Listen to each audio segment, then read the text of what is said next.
Halo, Assalamualaikum warahmatullahi wabarakatuh. Gimana teman-teman hari ini kabarnya? Baik-baik ya, saya harap begitu. Oke, di pertemuan kedua ini dalam mata kuliah linguistik historis bandingan atau dalam bahasa Inggris comparative linguistics, kita akan meneruskan diskusi kita dari pertemuan yang sebelumnya ya. Kalau sebelumnya kita sudah bicara tentang BCO atau silabus dari mata kuliah ini ya. Yang kita rencanakan ada 16 pertemuan. Kemudian hari ini kita lanjutkan ke pertemuan kedua ya. Tentang makna dari mata kuliah linguistik historis bandingan ini apa? Coba ya. Kalau kita bicara tentang mata kuliah ini, ada 3 kata utama, 3 kata kunci dalam mata kuliah ini. Yaitu yang pertama adalah linguistik, yang kedua adalah historis, yang ketiga adalah bandingan. Coba kita ngomong-ngomong ya, bahas 3 kata kunci ini. Yang pertama kata linguistik. Sebetulnya kalau bicara tentang linguistik, saya yakin teman-teman sudah banyak yang tahu ya. Dan banyak tentunya definisi-definisi tentang linguistik itu apa. Banyak ya, banyak, super banyak. Karena masing-masing tokoh itu memberikan pandangan-pandangannya atau pendapat-pendapatnya sebetulnya linguistik itu apa. Baik tokoh-tokoh dunia ataupun tokoh-tokoh linguistik Indonesia.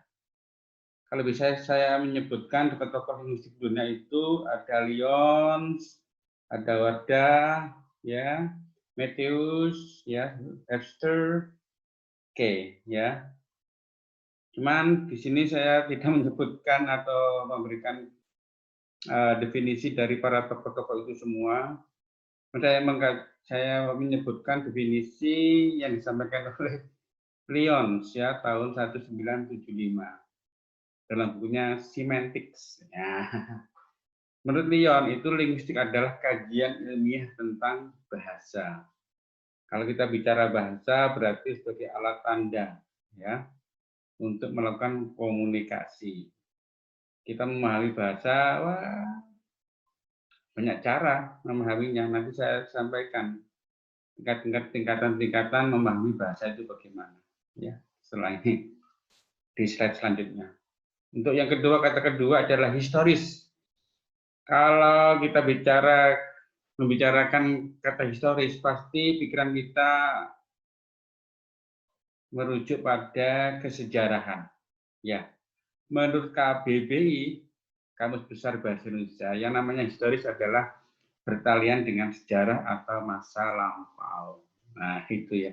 Historis itu banyak kata historis itu ada di setiap kalimat atau apa itu. Banyak kita temukan kata historis ini.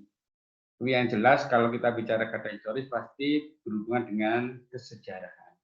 Ya, kalau kita bicara kesejarahan berarti peristiwa itu sudah terjadi. Nah, kata yang ketiga adalah bandingan dalam bahasa Inggris comparative ya. Kalau bandingan berarti kita membandingkan suatu objek atau fenomena tertentu dengan objek atau fenomena yang lain. Namanya membandingkan. Paling tidak ada 2 objek. Kalau satu objek yang tidak usah dibandingkan dengan satu objek. Ya. Berarti 3 kata kunci ini paling tidak kita sudah paham. Kita lanjutkan ke slide selanjutnya ya. Nah, seperti yang tadi itu Pak Fajar sudah bilang linguistik itu definisinya macam-macam menurut para ahli. Yang jelas kalau kita bicara linguistik berarti kita bicara tentang ilmu tentang kajian bahasa. Nah, Kajian bahasa itu apa aja yang dikaji? Ada ini layer atau tingkatan kajian linguistik. Yang paling dasar adalah fonetik atau fonologi, ilmu tentang bunyi. Saya yakin teman-teman sudah mendapatkan mata kuliah ini mungkin di semester 1 atau 2 ya, kalau di bahasa Indonesia. Yang kedua adalah morfologi, tata bentuk. Ilmu yang mempelajari tentang tata bentuk kata, itu bagaimana. Kata ini kalau bisa berubah dari kata kerja ke kata benda, itu berapa morfem, berapa suku kata, nah ini Anda kaji secara morfologi. Terus naik lagi ke sintaksis, ilmu tentang tata kalimat. Menyusun kalimat itu bagaimana, nah ini sintaksis ini.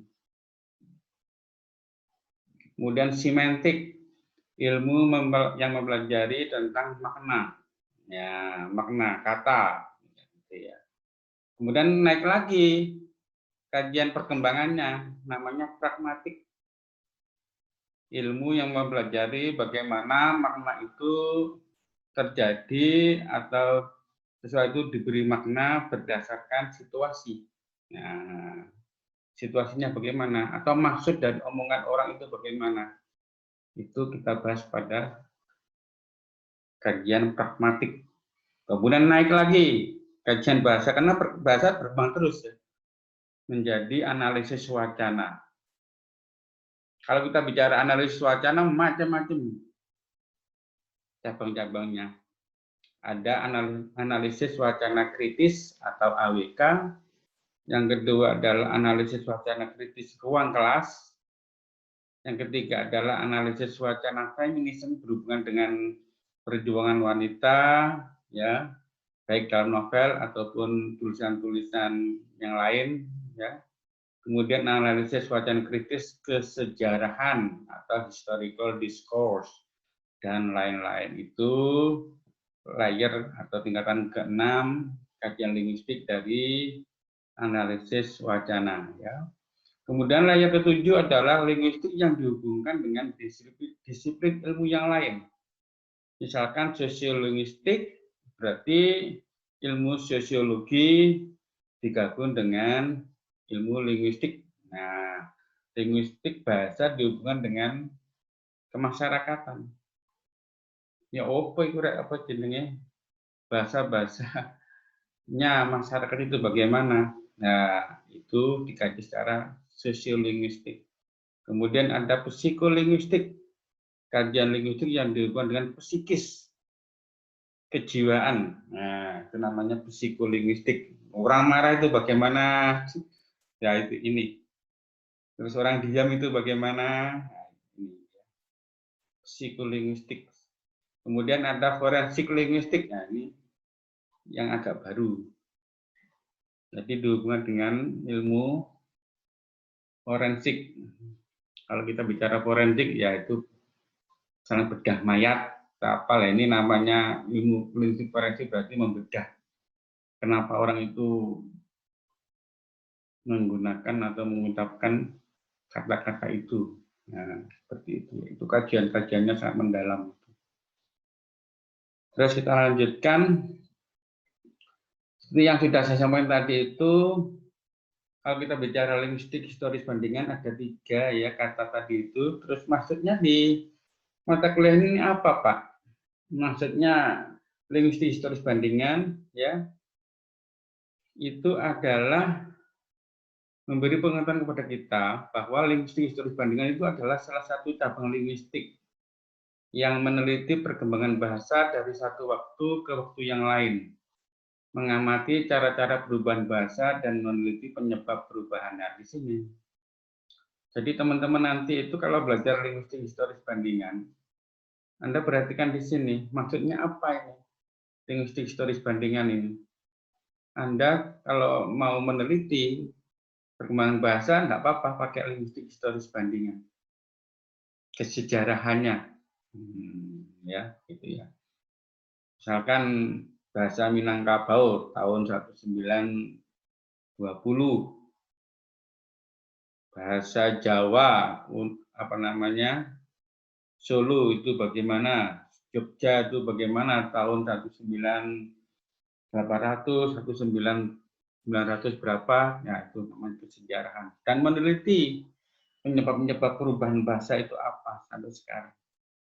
Sedangkan tugas utama linguistik komparatif atau linguistik historis bandingan adalah menganalisis dan memberikan penjelasan tentang sifat perubahan bahasa, baik pendekatan dimensi sinkronis satu waktu ya, misalkan satu waktu, misalkan perubahan dua bahasa satu waktu yang sama, misalkan tahun 1920-an, satu waktu. Ataupun yang diakronis, berarti perubahannya itu berbeda bahasa, berbeda waktu. Satunya 1920, satunya 1960, itu namanya diakronis. Ya. Nah, di sini tujuan linguistik historis bandingan ini ada 3, teman-teman. Yang pertama adalah tujuan linguistik bandingan historis, yang kedua adalah tujuan linguistik bandingan tipologis, dan yang ketiga adalah tujuan linguistik bandingan areal atau geografis. Apa ini masing-masingnya? Tujuan ini coba kita bahas satu persatu ya. Kalau bicara tujuan linguistik bandingan historis, nah, Pak Fajar sampaikan ada 4 ya. Yang pertama adalah menemukan kesempurnaan dan kekerabatan bahasa. Ya. Yang kedua adalah menemukan rumpun-rumpun bahasa. Yang ketiga adalah menemukan bahasa induk, parent language, ancestor language, ini bahasa Inggris ya, ancestor language. Yang keempat adalah menemukan pusat-pusat penyebaran bahasa dan gerak migrasi bahasa ya. Kalau kita bicara tentang ini keserumpunan dan kekerabatan bahasa, misalkan bahasa Melayu di Malaysia itu serumpun enggak dengan bahasa Indonesia atau Melayu di Minangkabau. Nah, Anda bisa meneliti itu. Ya, bahasa induk misalkan bahasa Jawa, bahasa Madiun, bahasa Tapal Kuda, bahasa di Tulungagung, bahasa di Solo, di Jogja itu punyakah bahasa induknya? Nah, kalau Anda tertarik meneliti itu silahkan diteliti. Kemudian pusat-pusat penyebarannya yang keempat. Pusat penyebarannya bahasa-bahasa itu di mana? Pusat-pusatnya. Silakan Anda meneliti ya. Misalkan bahasa Jawa, pusat penyebarannya di mana? Nah, coba aja Anda teliti dengan dilengkapi oleh kajian-kajian dan data-data yang mendukung. Kemudian kalau kita bicara tentang tujuan linguistik bandingan tipologis, yaitu menemukan tipologi bahasa dalam arti peneliti harus bisa menemukan kontak bahasa pada satu wilayah. Caranya bagaimana, Pak? Yaitu dengan mengamati, memberikan, atau menguraikan, serta menjelaskan gejala kontak-kontak antara satu bahasa dan bahasa lain di dalam satu wilayah atau ruang sebagai akibat adanya jarak berdekatan, mobilitas sosial, atau lainnya. Itu misalkan kalau di Jombang itu bahasa antara daerah di Mengkreng itu. Di Mengkreng itu kan di sebelah timurnya Sungai Brantas. Ya, Bandar Kedung Mulyo itu sudah berbeda sekali dengan bahasa yang ada di Kertosono. Karena Kertosono sudah berada di sebelah baratnya Brantas. Ya, apalagi Nganjuk, Madiun, Solo sudah berbeda. Karena dipisahkan oleh Sungai Brantas saja sudah berbeda. Ya, seperti itu. Kita lanjutkan.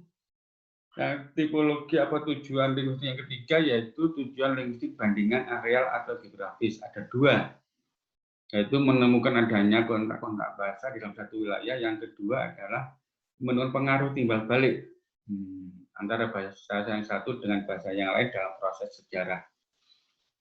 Ini coba Anda perhatikan di Solo dan di Jogja. Itu walaupun sama-sama menggunakan bahasa Jawa, tapi bahasa-bahasa di Solo sama bahasa-bahasa di Jogja itu ada yang berbeda. Faktor-faktor kesejarahannya apa di situ? Itu ada faktor kesejarahan, mungkin ada faktor kesejarahan perjanjian Giyanti yang memecah Kasunanan Surakarta dengan Kesultanan Yogyakarta. Coba Anda teliti kalau Anda memang tertarik untuk meneliti tujuan linguistik historis dalam perspektif areal geografis, ya. Kemudian apa Pak yang dibandingkan dalam linguistik historis bandingan? Yang dibandingkan ya di dalam linguistik historis bandingan yaitu ada 3 hal, yaitu kesamaan bentuk dan makna. Yang kedua adalah perangkat unit fungsional terkecil. Dengan yang ketiga adalah kelas kata bahasa dunia. Itu yang saya sampaikan tadi itu di atas ya. Nah ini fungsi apa namanya? Fungsi bahasa atau unit bahasa terkecil ini ada di sini teman-teman. Di grafologi sama fonologi itu bagaimana? Ya. Terus kelas katanya bagaimana? Ada di sini. Ya, ada di sini ini. Jadi teman-teman nanti merujuknya pada sini nih ya. Pada tingkatan kajian linguistik ini. Di sini. Di Bandar ya. Nah, seperti ini. Ada kesamaan bentuk, misalkan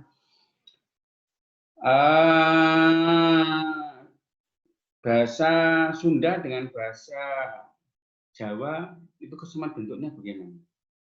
Bahasa Melayu di Minangkabau di Padang kesamaan bentuknya dengan bahasa Melayu di Malaysia itu bagaimana? Ya, maknanya bentuknya sama, apa maknanya juga sama? Nah, perlu teman-teman untuk meneliti, ya. Nah, seperti itu. Kemudian tentang perangkat unit fungsional terkecil tadi seperti itu yang Pak Fajar sampaikan tadi. Dari tulisannya berbeda itu bagaimana. Kemudian dari kelas kata bahasa-bahasa di dunia itu pasti pembentukannya berbeda-beda. Ya, jadi dibandingkan kalau bangsa pakai misalkan dari kata cari menjadi mencari, dari kata cari menjadi carian. Nah, sudah berbeda kelas kata, ya, pencarian. Nah, seperti itu. Saya kira untuk sementara itu nanti kita lanjutkan lagi di pertemuan selanjutnya, ya. Jadi nanti kalau ada pertanyaan tentang apa yang disampaikan oleh Pak Fajar tadi itu, ya, dari ini pendahuluan, ya, 3 kata kunci ini, kemudian tingkatan-tingkatan kajian linguistik ini, kemudian sampai kepada apa itu linguistik historis bandingan, terus penjelasannya bagaimana seperti yang Pak Fajar sampaikan, tujuannya itu apa saja, dari 3 tujuan itu masing-masing punya tujuannya berbeda-beda, ya. Nah, silakan setelah Anda melihat dan mendengarkan slide ini, silakan bertanya lewat grup bisa.